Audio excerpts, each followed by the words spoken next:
Today I'd like to talk to you about a test for a king. I'm going to read you from 2 Samuel chapter 24, verse 14, where we read, "And David said to Gad, I am in great distress. Please let us fall into the hand of the Lord, for his mercies are great, but do not let me fall into the hand of man." The story in 2 Samuel chapter 24 begins with David making a census, a counting of his kingdom. This was dangerous because of a principle stated in Exodus chapter 30, verse 12. This is that verse. "When you take a census of the children of Israel for their number, then every man shall give a ransom for himself to the Lord when you number them, that there may be no plague among them when you number them." The principle of Exodus chapter 30, verse 12 speaks to God's ownership of his people. In the thinking of these ancient cultures, a man only had the right to count or number what belonged to him. Israel didn't belong to David. Israel belonged to God. It was up to the Lord to command a counting, and if David counted, he should only do it at God's command and while receiving ransom money to atone for the counting. David rejected the advice of some of his trusted associates, warning him against the census. He proudly went ahead and did it, and therefore, late in his reign, David was tempted to take some of the glory to himself.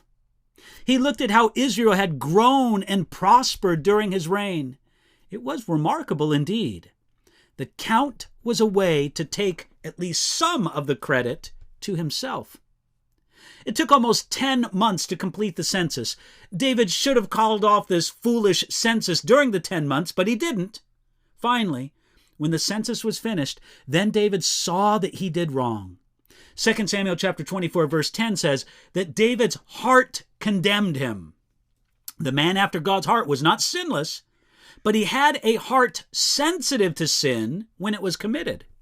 David kept a short account with God, and now he knew that he had to make it right with his own king. Through a prophet, God told David that he would punish the king for this sin in one of 3 ways, and David could choose which way he wanted to receive the punishment. In this, God used David's sin and the resulting chastisement to reveal David's heart and his wisdom. His choice of the following 3 options would test David. David, number 1, could choose 7 years of famine. Now, that would surely be the death of some in Israel, but the wealthy and resourceful would survive. Israel would also have to depend on neighboring nations for food. So 7 years of famine, that was the first choice. Second choice, David could choose to flee for 3 months before his enemies. Now, that would be the death of some in Israel, but mostly only of soldiers, and Israel would have to contend with enemies among their neighboring nations. And then the third choice was this. David could choose 3 days of plague in the land of Israel. Now, this would mean the death of some in Israel, but anyone could be struck by this plague, rich or poor, influential or anonymous, royalty or common. So in response to these 3 choices, David said, "Please let me fall into the hand of the Lord."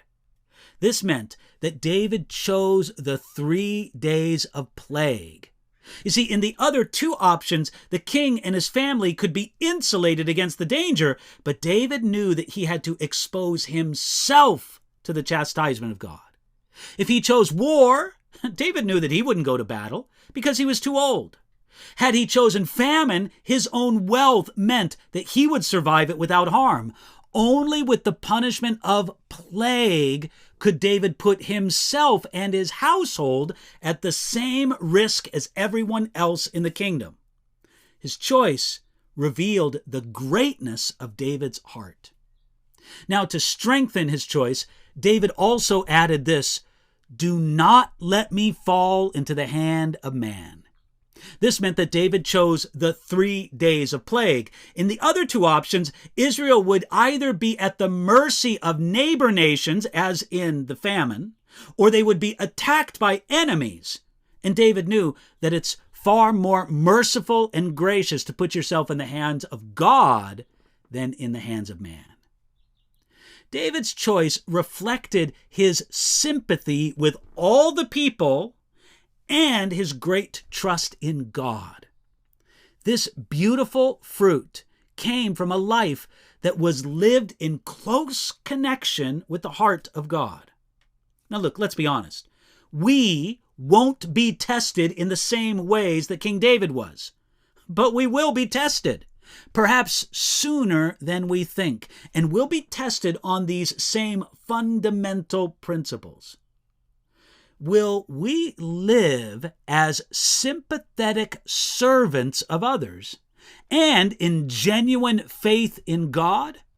You could see that David's choice is really our choice also.